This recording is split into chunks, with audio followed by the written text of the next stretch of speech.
Oi, bom dia. Bem-vindo. Bem-vindo ao ateliê. Nessa época, 99, eu estava já com o MASP como um ponto, né, de referência e essa chuva de rosas. Eu gosto de voltar para o meio do mato e olhar Paulista, saber de onde eu vim, para onde eu vou voltar. É como uma janela para dentro do ateliê, mas é uma janela para a cidade, né? Eu sou Paulo Van Poser, sou artista plástico hoje, professor de desenho, estudei arquitetura, sou arquiteto de formação, mas acho que o que mais me identifica hoje são essas ações na cidade, né? Eu acho que usar a cidade como lugar de arte, pensar a cidade como lugar de arte, também pensar como espaço de transformação social, né? Como professor, eu só dou aula na rua. Quer dizer, a minha aula, ela se manifesta na rua.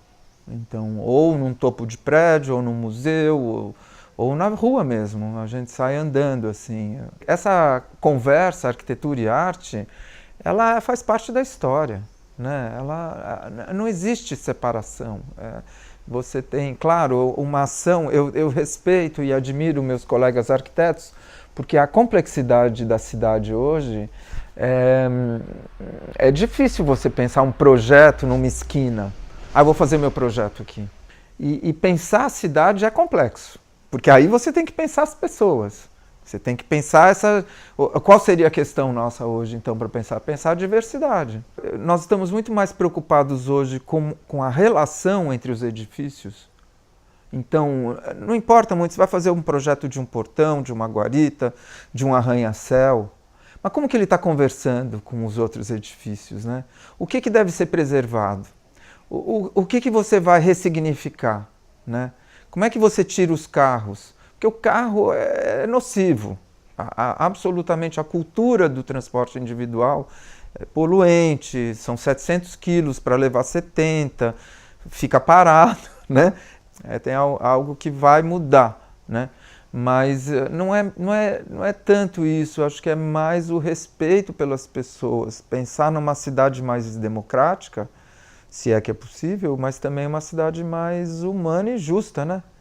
Eu acho que a grande obra de arte urbana foram as manifestações de 2013.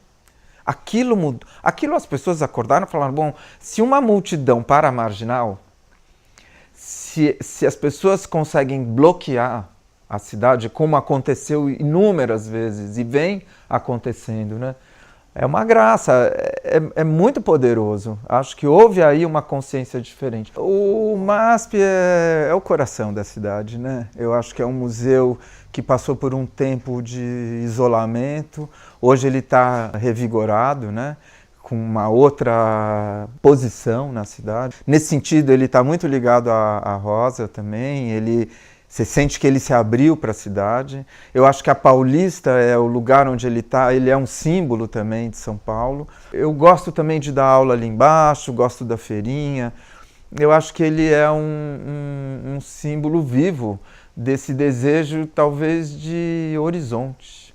No fundo, eu acho que ele tem essa linha horizontal que nega um pouco essa verticalização das cidades. Essa linha horizontal a gente sente falta em São Paulo, de horizontes, né? Então eu acho que o MASP ele cumpre o seu papel assim perfeitamente. A Praça da Sé, na sua reforma, ela foi negada enquanto praça. Não é uma praça para se reunir ninguém, né? Hoje o Anhangabaú, talvez... São Paulo não tem facilidade para lidar com seus espaços públicos, né? O Anhangabaú foi reformado, foi redesenhado e ele não cumpre o seu papel, né? Então esse cruzamento com a São João, que dá no Minhocão, também é um foco que o Centro Cultural, a Praça das Artes, Centro Cultural do Correio, ali é o Martinelli, esse é um lugar que vai ter que ser redesenhado sem dúvida nenhuma. A gente tem muito o que aprender com a vivência do Rio, a vivência do espaço público, né, dos parques, da própria praia, o tipo de disponibilidade para a cidade, não?